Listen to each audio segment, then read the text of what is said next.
Hello, moi c'est Émilie et je vous accompagne vers une vie plus simple mêlant zéro déchet, slow life et minimalisme. Le tout de manière bienveillante et positive. En 2016, j'ai pris un grand tournant dans ma vie en me lançant dans la réalisation de mes propres produits maison.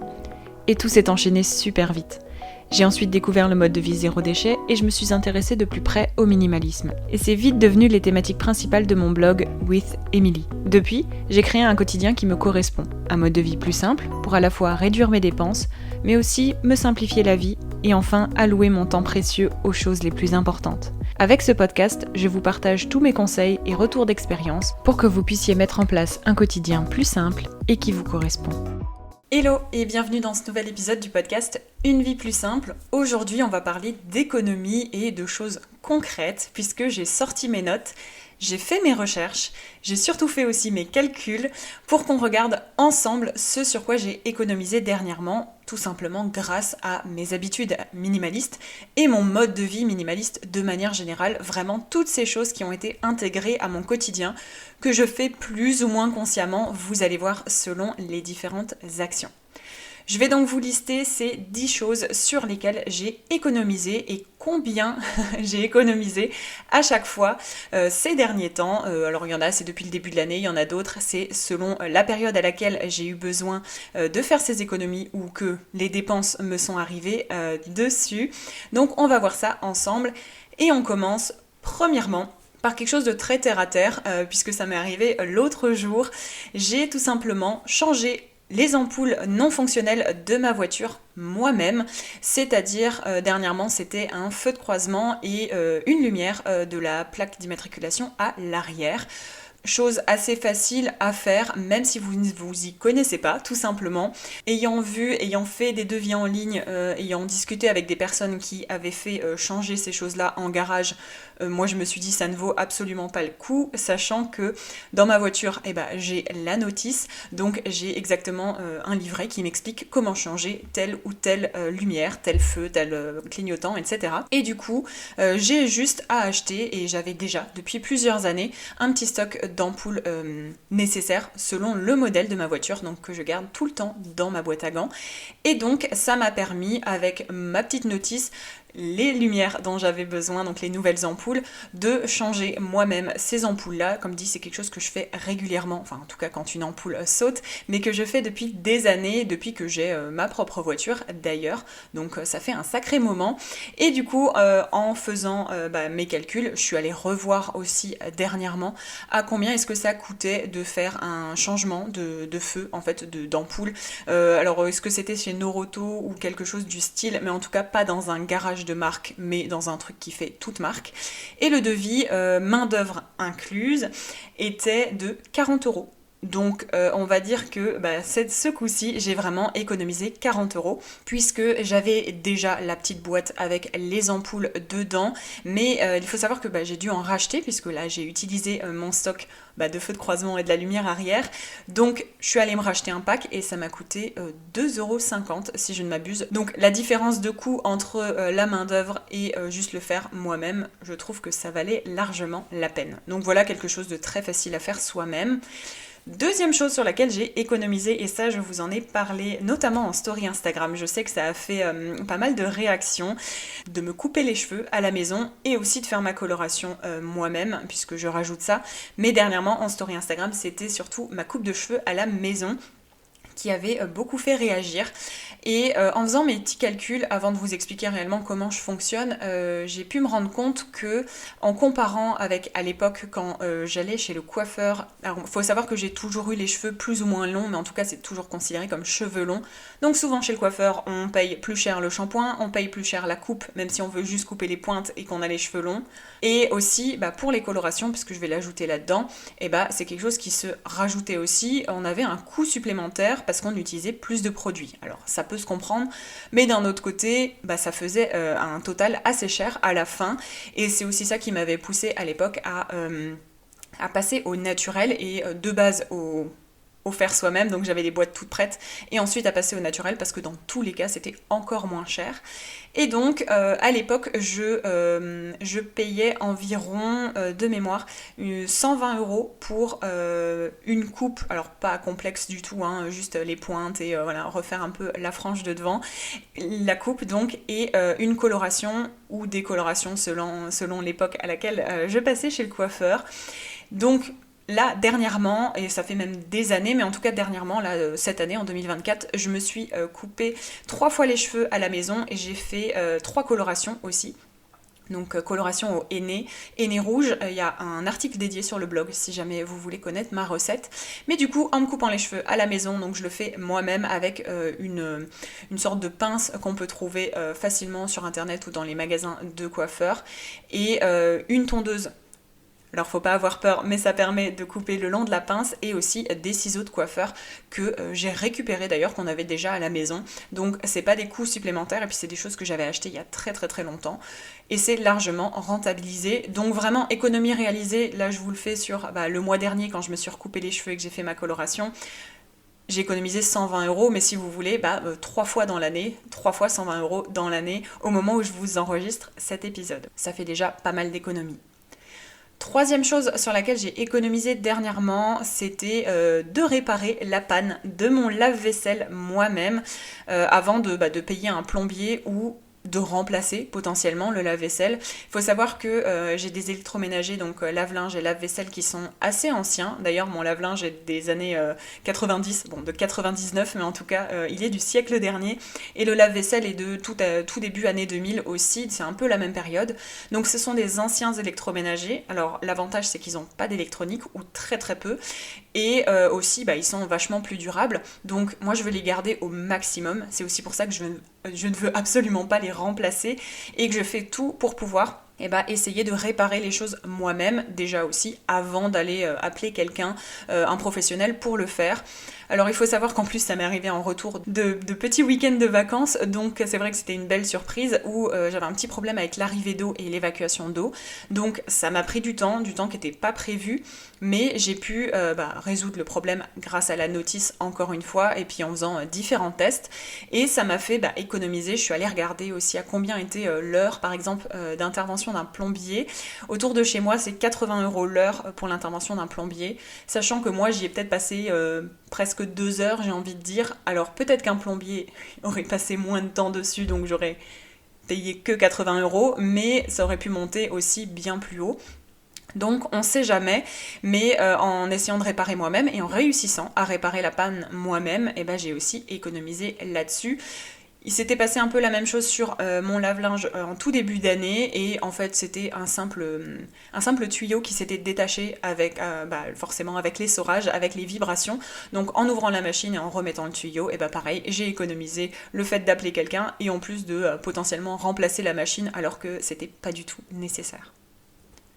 Quatrième chose sur laquelle j'ai économisé dernièrement, et ça c'est tout frais, puisque au moment où vous écoutez cet épisode, je suis en vacances à l'autre bout du monde, dans les Caraïbes, et du coup, avant de partir, pour vraiment faire étirer mon budget quotidien aussi, et vu que je pars quasiment un mois, j'avais prévu de absolument réduire mes dépenses de courses, et donc j'ai décidé de faire une semaine vide frigo avant de partir pendant un mois, et j'ai réalisé une économie assez importante. Alors c'est assez dur à quantifier parce que y a des choses que on a toujours forcément dans sa petite épicerie chez soi, ces petits stocks, mais j'ai gagné une semaine et demie, on va dire, où je ne suis pas allée faire les courses parce que je savais que je partais. Donc j'ai vraiment utilisé un maximum de choses que j'avais chez moi, et on va dire que mon budget pour une semaine de courses c'est une 50aine d'euros, à savoir que j'ai 3 repas par jour que je prends à la maison puisque je travaille à la maison, donc j'ai pas le repas de midi qui est potentiellement en cantine d'entreprise, ou à devoir aller acheter quelque chose, ou qui est pris en charge ou autre. J'ai vraiment 3 repas par jour, donc j'ai déjà un budget assez réduit pour les courses, même si des fois c'est bien plus bas, des fois c'est plus élevé selon la saison aussi. Mais donc voilà, petite idée aussi sur laquelle j'ai pu appuyer pour économiser ces derniers temps. Cinquième chose, cinquième idée, alors ça j'en avais fait une newsletter, une mini-lettre dédiée quand ça m'était arrivé. Mon ordinateur avait eu un gros souci, il ne démarrait tout simplement plus et j'avais donc eu, après avoir fait quelques recherches, un souci de disque dur et donc je ne voulais absolument pas racheter d'ordinateur puisque mon ordinateur est très puissant. Alors il date de 2019, donc il a plus de 5 ans maintenant, mais il fonctionne tout aussi bien, il est assez puissant, il est léger, bref, il me correspond parfaitement, c'est aussi pour ça que je l'avais acheté à l'époque, et il est toujours aussi bien aujourd'hui, et j'avais absolument pas envie de le remplacer, sachant que un ordinateur comme ça, ça vaut au-dessus des 1 000 €. Et aujourd'hui, en plus, les prix ont augmenté, donc l'équivalent aujourd'hui est à quasiment 1 500 €, donc c'était vraiment pas une dépense prévue. Après, si j'avais pas le choix, sachant que c'est mon outil de travail, j'avais pas le choix. Mais j'ai fait mes recherches et j'ai tenté le tout pour le tout, donc je vous racontais ça dans une mini-lettre, mais j'ai littéralement acheté en fait un disque dur, donc juste le composant de disque dur. J'ai ouvert mon ordinateur, j'ai remplacé tout ça. Je vous passe les détails techniques parce que c'est pas forcément la tasse de thé de tout le monde, mais j'ai tout réinstallé, tout reconfiguré et en fait j'ai économisé plus de 900 €, même presque 1000 on va dire si on compare à l'équivalent aujourd'hui, puisque le disque dur que j'ai acheté, alors il en vaut une centaine d'euros, mais en plus je l'avais eu en solde pendant l'été, donc j'avais pu le payer 70 € seulement. Donc pour 70 €, j'ai résolu le problème de mon ordinateur, sachant que tous les autres composants finalement fonctionnaient encore très bien et qu'il y avait juste eu un disque corrompu. Donc grosse économie réalisée là-dessus aussi, même si c'est pas une économie du quotidien entre guillemets, c'est une économie imprévue, mais une économie qui fait du bien quand même. Sixième économie que j'ai pu faire les derniers temps, c'était de réactualiser mon forfait téléphonique pour essayer d'économiser tous les mois et aussi supprimer les options inutiles. J'avais une option qui était en fait offerte à l'époque où j'avais souscrit à mon forfait téléphonique donc portable à l'époque, et je me suis rendu compte que en fait mon forfait était très compétitif à l'époque puisque j'avais beaucoup de gigas d'internet pour très peu cher, sauf que depuis le temps, on a de plus en plus de gigas internet par exemple pour encore moins cher, et donc c'était plus du tout compétitif, et j'ai cherché à réduire tout ça, et je me suis rendu compte que l'option internationale gratuite que j'avais opté à l'époque, mais gratuitement, qui n'avait pas rajouté de supplément à mon forfait, je pouvais l'enlever et ça me faisait économiser 5 € par mois, sachant que si j'en ai besoin, je pouvais la réactiver quand je la voulais, donc vraiment très pratique. Et donc j'ai pu faire ça et en même temps avoir une offre plus intéressante pour le nombre de gigas dont j'ai besoin selon mon utilisation. Donc j'ai pu réduire encore plus mon forfait, donc de 2 € supplémentaires, donc économie totale réalisée, 7 € par mois. Ce qui n'est pas rien, donc à partir de maintenant, mais en fait il y a plusieurs mois, ce qui fait que sur une année en fait complète, sur 12 mois, c'est une économie de 84 €, donc c'est pas négligeable et ça n'a rien changé, j'ai toujours le même opérateur, j'ai exactement les mêmes avantages, j'ai même un peu plus de forfait internet pour moins cher, donc vraiment je m'y retrouve totalement.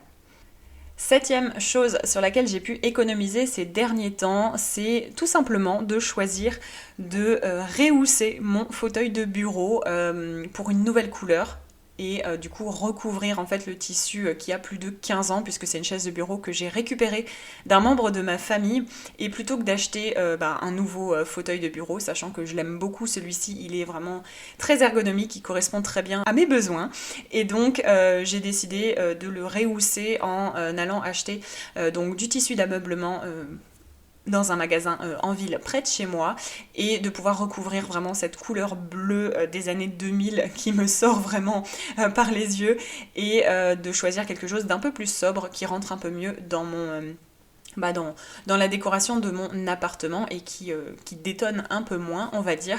J'ai la chance de pouvoir profiter des compétences en couture d'un membre de ma famille, donc pour m'aider à refaire les housses de mon fauteuil.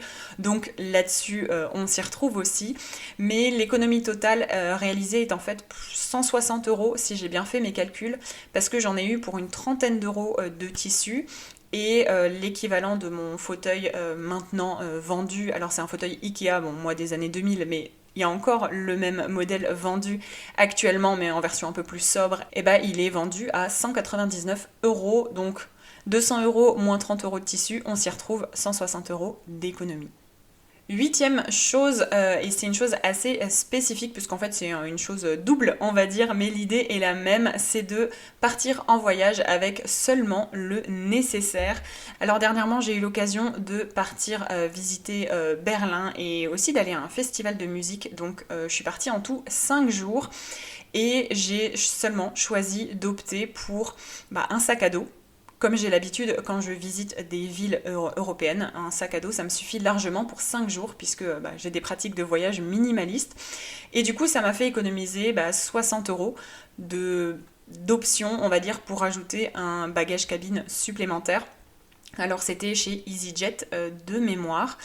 Et je rajoute à ça le fait que j'ai choisi aussi de partir, comme je vous l'ai dit, pendant 1 mois dans les Caraïbes, avec seulement un sac à dos et une valise cabine. Et mon économie réalisée à ce moment-là est de 200 € parce que c'était 100 € pour ajouter un bagage à l'aller et 100 € pour ajouter un bagage au retour sur mon billet Air France, donc pour un long courrier. Alors c'est vrai que c'était vachement intéressant, sachant que je n'ai pas besoin d'emmener autant de choses, même si je préfère le préciser aussi ici. C'est assez exceptionnel de voyager pour moi en avion, surtout de manière aussi rapprochée et aussi loin, puisque mon dernier voyage en long courrier, donc ça remonte à début 2018, donc vraiment les derniers temps j'ai essayé de faire des choses plus proches. C'est vrai que du coup, mon budget minimaliste et mon épargne finalement, ça me permet d'investir dans ce type de dépenses importantes, surtout pour mon vol long courrier. Mais quand même, je garde en tête de ne pas avoir de dépenses inutiles puisque finalement, depuis le temps, j'ai pris l'habitude de voyager léger et sans choses superflues. Donc, j'ai pas besoin d'un gros bagage de 23 kg quand je pars quasiment 1 mois ou d'une valise cabine en plus de mon sac à dos habituel quand je pars 5 jours dans une capitale européenne. Sachant qu'en plus maintenant j'ai l'expérience derrière tout ça. Et d'ailleurs en parlant d'expérience, si ça vous intéresse, si vous voulez aussi avoir ce genre de pratique minimaliste en voyage ou en vacances. Il y a toutes mes méthodes, mes outils de préparation, vraiment les étapes pas à pas de comment est-ce que je prépare, j'organise et je profite sur place aussi d'un voyage minimaliste dans mon atelier dédié. Je vous mets un lien dans les notes de l'épisode si ça vous dit. Donc voilà pour l'économie réalisée les derniers temps dans le domaine du voyage, puisque on est sur une économie de 60 € sur un vol en Europe et de 200 € sur un vol long courrier, ce qui n'est pas négligeable, sachant que j'ai largement de quoi faire dans mes 2 bagages pour mon vol long courrier et mon voyage d'1 mois. On continue un petit peu avec une sous-partie, on va dire, de la thématique voyage, puisque pour le voyage à Berlin, on a choisi de visiter uniquement des lieux gratuits et de se balader dans la ville pour vraiment s'imprégner de la culture, découvrir des choses. Et donc, on n'a pas fait de visite payante, de visite culturelle payante, puisque c'était pas vraiment notre objectif et on voulait découvrir la ville. Donc à part les dépenses, on va dire nécessaires, c'est-à-dire la restauration et tout ce qui est logement, mais une fois sur place, même dans le festival, si vous voulez, on a décidé de faire vraiment avec les dépenses juste utile, nécessaire, donc manger, s'hydrater et puis c'est tout. On n'a pas fait de dépenses supplémentaires. Alors bien sûr ça compte pas le billet du festival qui avait été acheté il y a plusieurs mois déjà, mais de manière générale je suis allée regarder un peu les dépenses moyennes, on va dire, qu'une personne peut faire pour 5 jours dans une capitale européenne, et on est sur des dépenses autour de 60 €. Économie réalisée là-dessus, on est sur une 60aine d'euros. 9e chose sur laquelle j'ai économisé dernièrement, c'était tout simplement de choisir de ne pas acheter de nouveaux produits d'hygiène, cosmétiques, de soins et aussi d'ingrédients de base pour faire des produits d'hygiène, cosmétiques et de soins maison, donc l'un dans l'autre. Et tout ça tout le mois de septembre d'ailleurs, puisque j'ai suivi moi aussi, et je suis encore d'ailleurs, puisqu'il est encore en cours, le challenge organisé au mois de septembre et d'octobre au sein sein de mon programme La Méthode Simple. Donc on a un challenge minimaliste organisé tous les 2 mois. Et ce mois-ci, on s'est concentré sur les produits et le fait de ne pas racheter de produits. Je vous en dis pas plus, mais ça s'appelle le projet Tenpan. Et donc les membres s'y sont déjà bien lancés aussi. Elles ont suivi le challenge déjà avec brio au moment où je vous enregistre cet épisode. Donc si jamais ça vous intéresse aussi, si vous voulez découvrir un peu plus le programme de la méthode simple, parce qu'il n'y a pas que des challenges, il y a tout un programme d'accompagnement de A à Z pour se lancer dans la simplification de votre quotidien, réduire vos dépenses, réduire votre charge mentale, réduire le stress aussi de manière générale, l'encombrement chez vous, bref, beaucoup de choses. Et en plus de ça, vous profitez de challenges minimalistes organisés de manière exclusive seulement pour les membres. Donc comme d'habitude, je vous mets le lien vers les ressources que je mentionne dans les notes de l'épisode. Donc vous aurez un lien directement vers le détail du programme dans les notes de cet épisode. Et donc, en faisant aussi un petit peu mes calculs selon les choses dont j'aurais besoin de racheter et qui auraient pu être remplacées, rachetées, bref, pendant ce mois de septembre, j'ai calculé une économie de 30 € environ. Donc vraiment, de pouvoir suivre ce challenge, ça m'a déjà fait économiser 30 € rien qu'au mois de septembre. Donc ça continue encore puisque j'ai encore des éléments dans ma liste de challenge, mais vraiment très contente de ces économies-là déjà réalisées à ce moment-là. Et enfin, dernière chose, 10e chose sur laquelle j'ai économisé ces derniers temps, c'était tout simplement de faire des séances de sport gratuites à la maison tout l'été pendant que le club de sport était fermé puisque on suit les dates des vacances scolaires en fait. Donc en attendant la reprise de la saison dans mon association sportive, j'avais choisi de faire à minima une séance par semaine de sport à la maison. Donc j'ai suivi pas mal de choses sur YouTube notamment. Et en calculant aussi tout ça, mon économie réalisée pendant du coup les 2 mois d'été, ça a été entre 20 et 30 €, on va dire, pour l'équivalent de 2 mois en salle de sport ou en association sportive, puisque ça revient environ à une vingtaine ou trentaine d'euros. De manière générale, on va dire le mois dans une association sportive. Après, dans les salles de sport, je m'y connais un peu moins, mais on va dire que entre 20 et 30 € d'économie réalisée à ce moment-là. Donc je suis assez contente et ça fait une sacrée économie aussi au total, puisque j'ai sorti ma calculatrice, je suis allée voir, j'ai rentré tous les chiffres dont je viens de vous faire la liste, et au total, dernièrement, donc sur ces 10 éléments, on va dire il y en a 11 puisqu'il y a des éléments doubles, j'ai pu faire une économie de, tenez-vous bien, 1954 €. Alors bien sûr, là-dedans, il y a 900 € d'économie d'ordinateur. C'était donc une économie, on va dire, exceptionnelle, comme je vous l'ai dit. Mais même si on enlève ça, si on oublie que mon ordinateur avait décidé de ne plus continuer un jour de plus, j'ai quand même économisé plus de 1000 € dernièrement en étant minimaliste et sans non plus me sentir privée, parce que vous voyez bien que je suis partie en voyage quand même, en festival, en voyage pendant 1 mois. Bref, les 1000 € d'économie en étant minimaliste, là, ils se ressentent vraiment très très bien. Encore une fois, si c'est quelque chose qui vous intéresse, si vous voulez aussi vous profiter de ces habitudes minimalistes, de simplifier votre quotidien, de revoir votre budget, de réduire vos dépenses inutile et d'avoir quelque chose de durable dans le temps qui vous permet d'économiser autant au quotidien.